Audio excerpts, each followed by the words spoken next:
मित्रांनो, माझ्या पाठीमध्ये तुम्ही बघू शकता भात शेती आहे आणि आता पावसाचे दिवस आहे त्यामुळे भात शेतीचा सीझन चालू आहे। तर मित्रांनो, गावाकडे जी शेती असते, मी आता शिवडा गावामध्ये आहे आणि गावाकडची जी शेती असते ती सगळ्यांची शेती ही गावापासून दूर जंगलाच्या कडेला किंवा जंगलाच्या मधोमध अशी सर्वांची शेती असते। त्यामुळे ही पण शेती जंगलाच्या साईडलाच आहे, म्हणजे इथून गावातून थोडंसं दूर आल्यानंतर साईडला सगळं जंगल आहे। आणि आता रात्रीचं आम्ही ते यायचं कारण म्हणजे जे भात वगैरे जी शेती केली ती खायलासाठी गवे रानगवे म्हणा, रानडुक्कर, भेकर वगैरे, हरिण वगैरे म्हणा, हे प्राणी बरेचसे असे इथे लावलेलं भात किंवा जो तरवा असेल ते खायला येतात आणि शेताची नासधूस पण करतात आणि सगळं खाऊन पण जातात। यामुळे शेतकऱ्याचं मोठं नुकसान होतं मित्रांनो।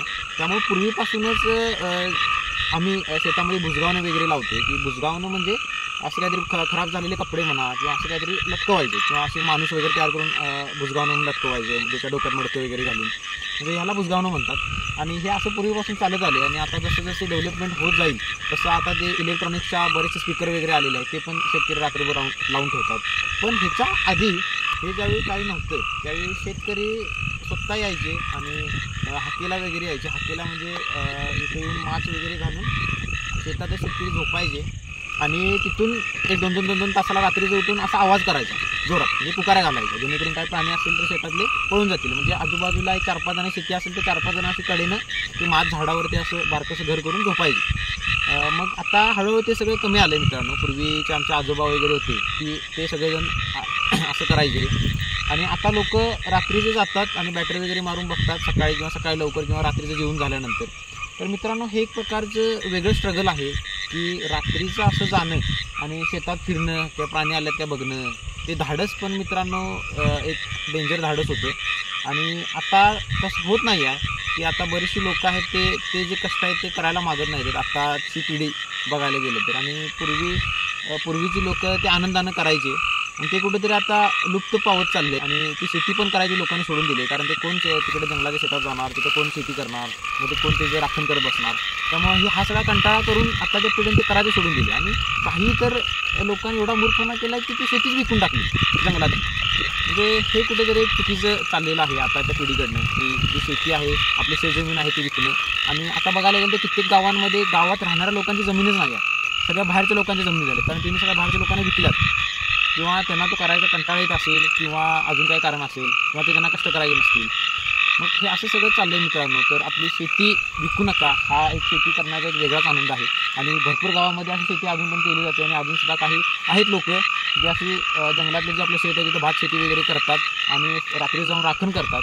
आणि आपण पण मित्रांनो आज राखणच करायला आलेलो आहे आणि तो जो कसा एक्सपिरियन्स मिळते तो आज मी तुम्हाला व्हिडिओच्या माध्यमातून दाखवण्याचा प्रयत्न करतो। तर बघू शकता पूर्ण हे भात पाठीमागं माझ्या दिसते आणि आपण आता आसपास थोडं फिरून बघणार आहे की काही प्राणी आलेले आहेत काय किंवा काय।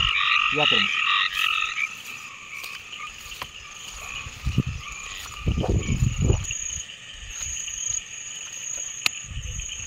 बघू शकता हे जे दिसते 1 2 3 4 त्याला बुजगावणं म्हणतात त्याला। की पूर्वी जे भात वगैरे जे काही शेती असेल ती खाण्यासाठी प्राणी यायचे, म्हणजे गवे म्हणा किंवा रानडुक्कर आणि जे इतर प्राणी आहेत ते येऊन भात वगैरे खायचे आणि नुकसान पण करून जायचे।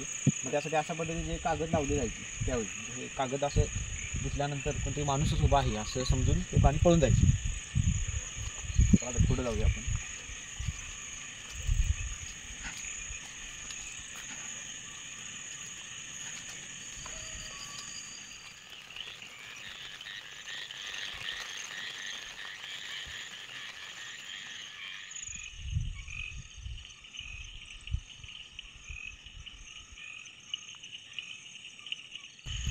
मित्रांनो, हे बघा रानगवे आणि हे रानगवे शेताच्या खालच्या साईडला आलेले आहेत आणि खाली आम्हाला दिसले जातात। आणि जर आम्ही आलो नसतो आज इथं तर हे गवे शेतात आले असते आणि मला वाटतं एवढे मोठे 2 गवे आहेत की रात्रभर यांनी सगळं संपूर्ण शेत खाल्लं असते। तर मित्रांनो, आता आपण यांना हाकूया, नाहीतर हे वरती येणार आहेत।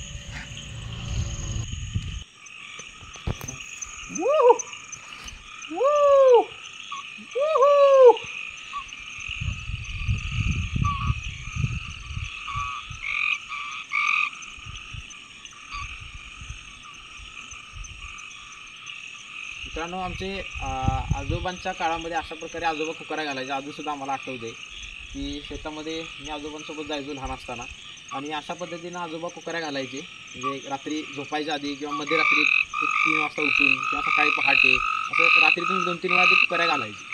तर ती एक आठवण ताजी झाली आता. मित्रांनो, अशा पद्धतीने शेतात आलेले गौरेडे आपण हाकून लावलेले आहेत. आणि जर आपण आलो नसतो आज रात्री तर गव्याने पूर्ण शेत खाल्लं असते. आणि प्रत्येकाच्या शेतामध्ये असाच प्रॉब्लेम असतो मित्रांनो, त्यामुळं असं हाकेला यायलाच लागते. आणि त्यामुळं पूर्वीपासूनच हे चालत आले आणि गवे पण आपल्याला दिसलेत आणि आपण त्यात हाकवलेत. आता मी रिटर्न निघालो आहे घरी.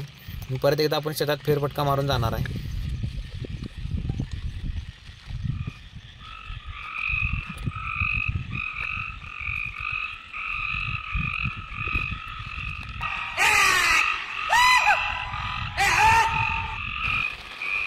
अशा प्रकारे मित्रांनो कुकऱ्या घातल्या जायच्या आधी.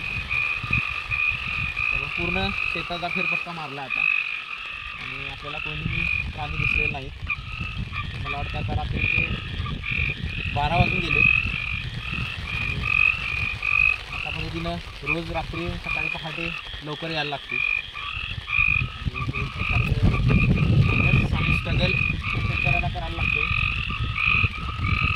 आणि आजकालच्या पिढीमध्ये हे धाडस जेवढं जुन्या लोकांमध्ये, जुन्या शेतकऱ्यांमध्ये जेवढं धाडस होतं तेवढं धाडस आजकालच्या पिढीमध्ये नाही आहे. त्यामुळे लोक शेती आपली सोडून, शेती विकून मुंबई पुण्याला जात आहेत. मुंबई पुण्याला जात त्याच्याबद्दल काही मला बोलायचं नाही आहे, पण शेती आपली विकू नका गावाकडची. तर मित्रांनो, आज आपण आपलं हे पूर्ण जे शेत आहे जंगलाच्या साईडला त्याचा पूर्ण फेरफटका मारलेला आहे. आणि रोज अशी कोण ना कोणतरी शेतात येऊन फेरफटका मारतेच, कारण हे मारायलाच लागते. नाहीतर जंगली प्राणी येऊन भात खाऊन जातात किंवा नासधूस करून जातात. त्यामुळे जोपर्यंत भात आता घरात येत नाही आहे दिवाळीशिवाय, तोपर्यंत हे असंच करायला लागतेच. आणि रोजचं हे रुटीन आहेच. रात्री जेवायचं, फेरफटका मारायचा किंवा शेतात येऊन झोपायचं माळावर आणि कुकारा वगैरे घालायचा. आणि ती कशा पद्धतीची जी प्रोसेस असते जी पूर्वीपासून चालत आली ती कुठेतरी आता लुप्त पावत चालली आहे. तर ती कशा पद्धतीनं व्हायचं ती मी लहानपणी जे बघत आलो आहे. आणि आता जे लोक जे जुनी काही आहेत उरलेली ते जे करतात, कुकारा घालणे किंवा माळावर जाणे किंवा शेतीचं जे काही एकंदरीत आपल्या भाषेतून बघायला गेलं तर शेतीची पाहणी करणे रात्रीची, कोणते प्राणी येऊन खातात किंवा काय जंगली प्राणी आलेत का नाही त्यांना पळून लावणे, ही जी सगळी प्रोसेस आहे ही जुन्या पद्धतीनं जे घडत आले ती मी दाखवण्याचा मित्रांनो या व्हिडिओच्या माध्यमातून प्रयत्न केला आहे. आणि हा व्हिडिओ तुम्हाला कसा वाटला आणि हे गावाकडचं जे जुनं कल्चर आहे शेती करण्याचं किंवा शेतीची पाहणी करण्याचं, शेतीची राखण करण्याचं, ते तुम्हाला कसं वाटलं हे कमेंट सेक्शनमध्ये मला नक्की सांगा. आणि तुम्ही पण आणि किंवा तुमच्या घरात सुद्धा असं कोण जरी अजून करत असेल तर नक्की मला कमेंट करून सांगा. आणि असेच गावाकडे नवनवीन व्हिडिओ पाहण्यासाठी आपल्या क्लिअन कल्चर या यूट्यूब चॅनलला सबस्क्राईब करायला विसरू नका. चला तर मग मित्रांनो, पुन्हा भेटू अशाच एका नवीन आणि इंटरेस्टिंग व्हिडिओमध्ये.